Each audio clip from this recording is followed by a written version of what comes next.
This is a plate that we use to, I think we're missing one more dish, the fish dish.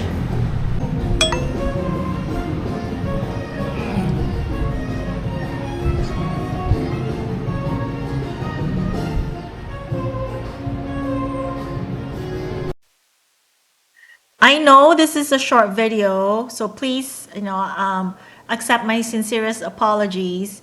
But I really wanted to focus on how over-tourism is affecting the Philippines. Not just the Philippine geographical landscape, but how it's affecting local Filipinos living in the provinces.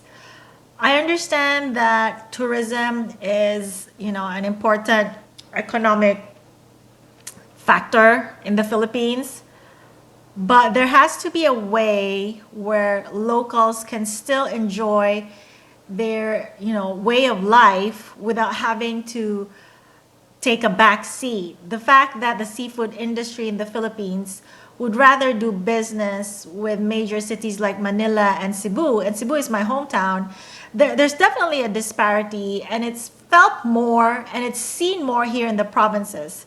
So I really hope something will be done in the future about over-tourism in the Philippines. So that's it for today's episode. I'll see you guys in the next episode, and I promise you it's going to be a longer episode. So thank you again for watching, and have a nice day.